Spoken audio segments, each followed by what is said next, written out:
Queridos irmãos e irmãs, ouvintes da Rádio Jagube, estamos aqui ainda na nossa quarentena de trabalhos espirituais.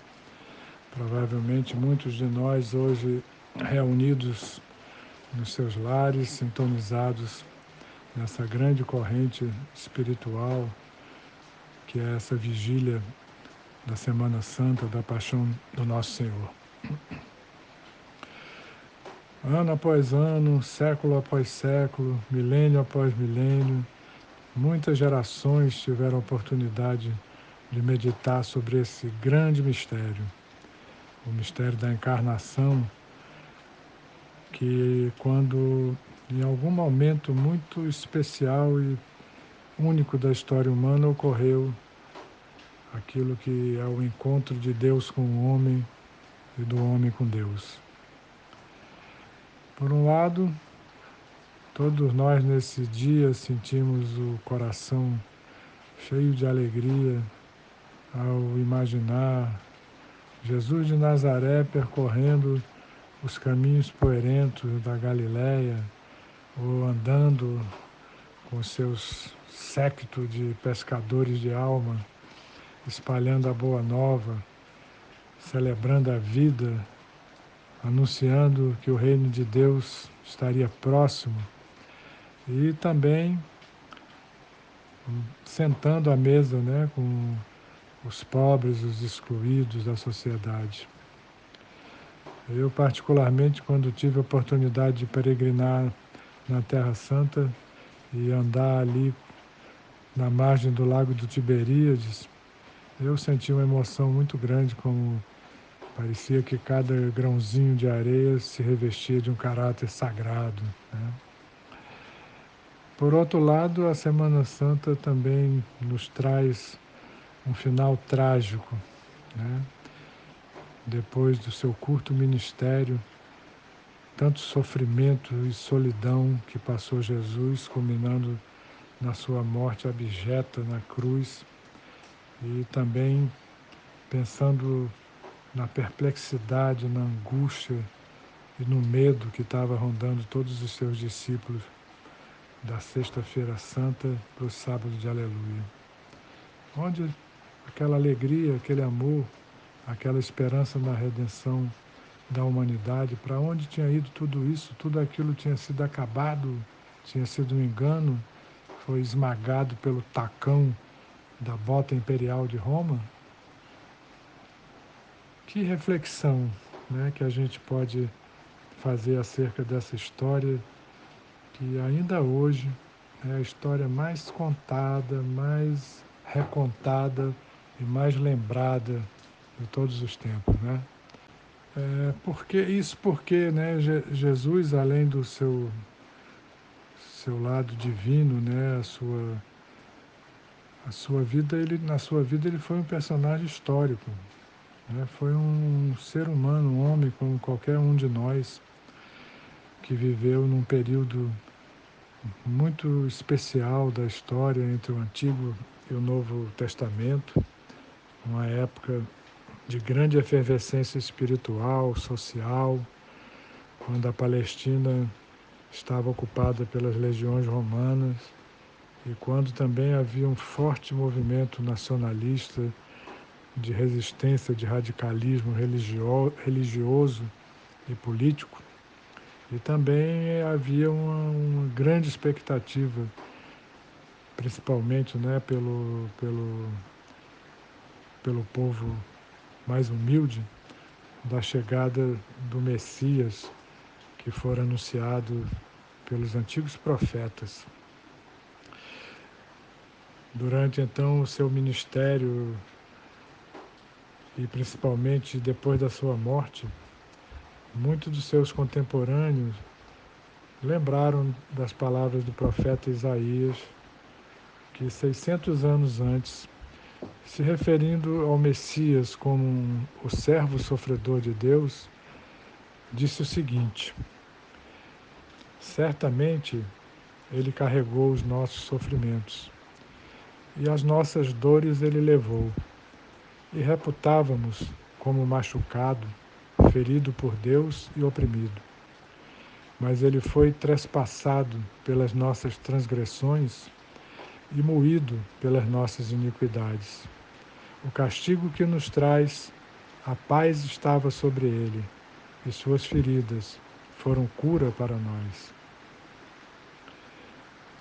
É uma antevisão, de alguma maneira, que depois os comentadores, os evangelistas, acharam nessa passagem o prenúncio do sacrifício pascal e do sofrimento de Jesus pela cura da humanidade.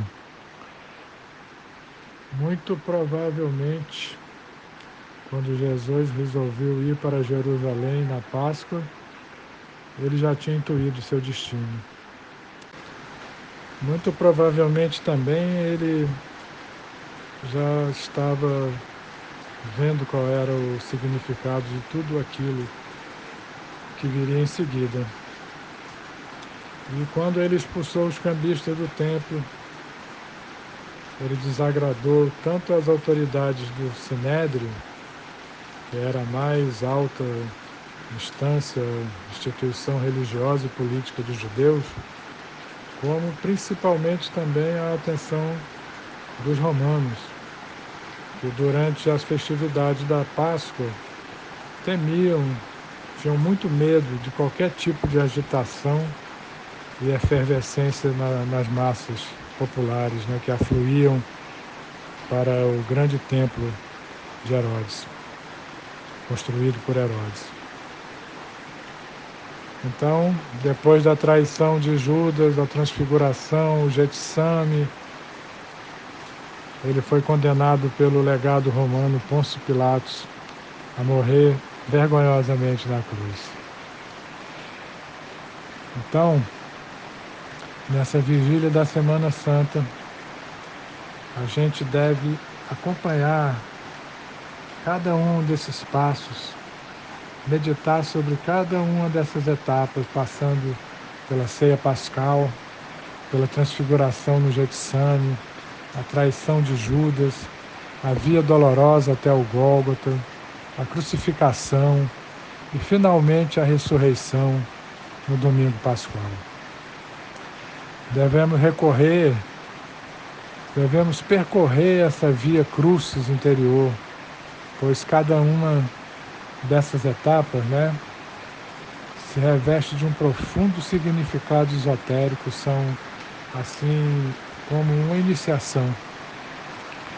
E através dela nós caminhamos pela noite escura da nossa alma, sentindo todas as dores e os tormentos do crucificado, até podermos a gente resgatar nossa fé e nossa esperança com esse outro grande mistério que é a ressurreição.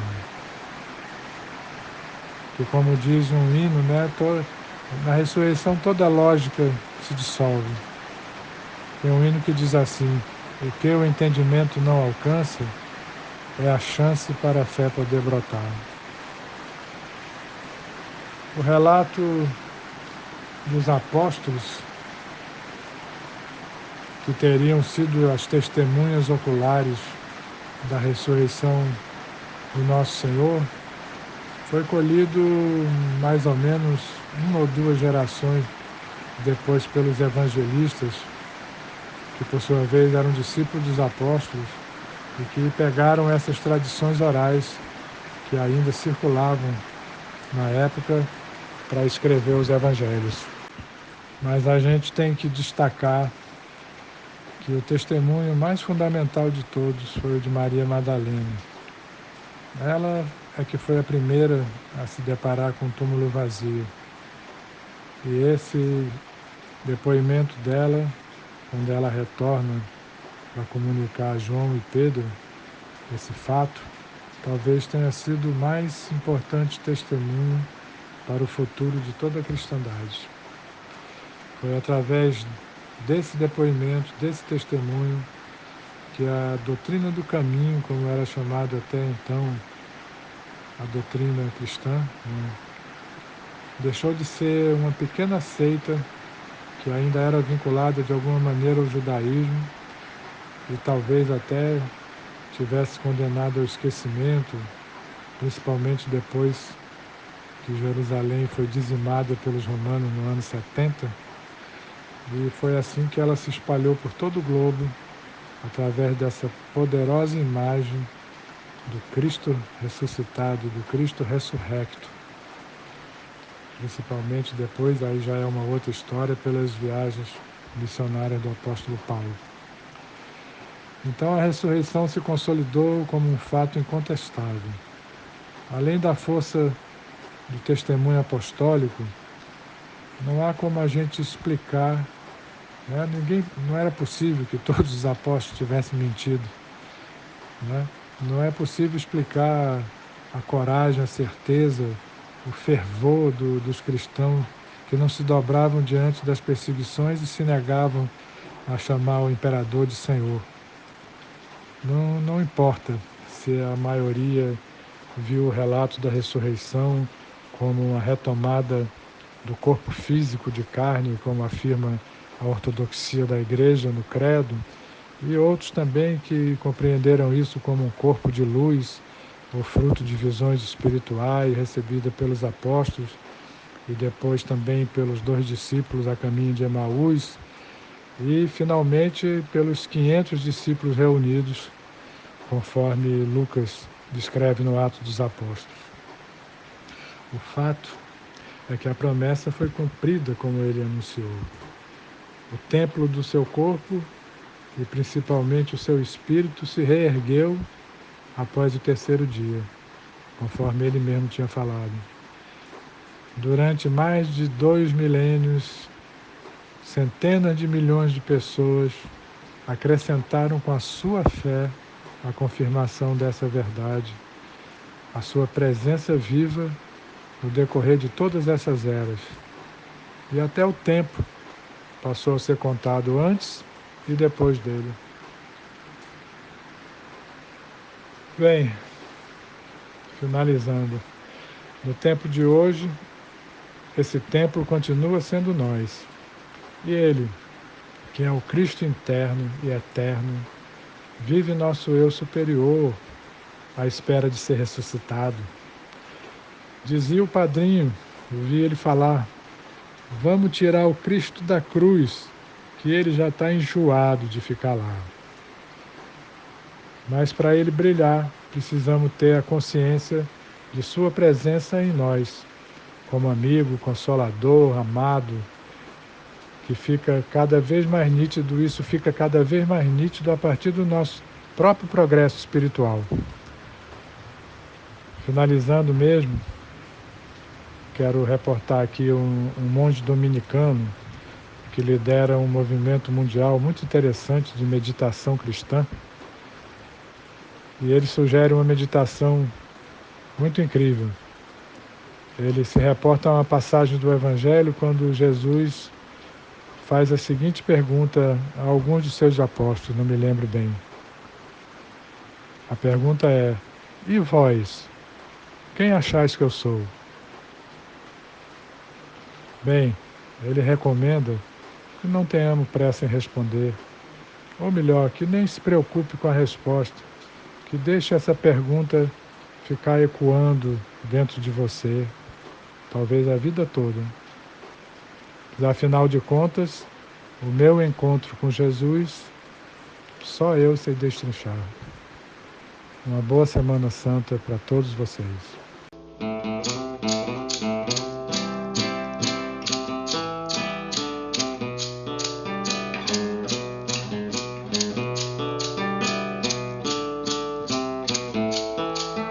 Sempre foi, sempre será. O céu está aqui, somente com a razão. Não há como subir. Sempre foi, sempre será. O céu está aqui, somente com a razão. Não há como subir. Veja bem aqui agora, não há o que pensar, semente de ilusão, se perde está bem aqui agora. Não há o que pensar. Sementes de ilusão se perdem pelo ar. Deus me dê a consciência para eu poder amar. Que me venha a minha mente aqui neste lugar. Deus me dê a consciência para eu poder amar. Que me venha a minha mente aqui neste lugar. Essa paz que é tão sagrada, eu sei que vai chegar, pois abri meu coração e me pus a esperar. Essa paz que é tão sagrada, eu sei que vai chegar, pois abri meu coração e me pus a esperar. No silêncio que eu entrava, eu chorei e senti dor. Neste escuro iluminado, encontrei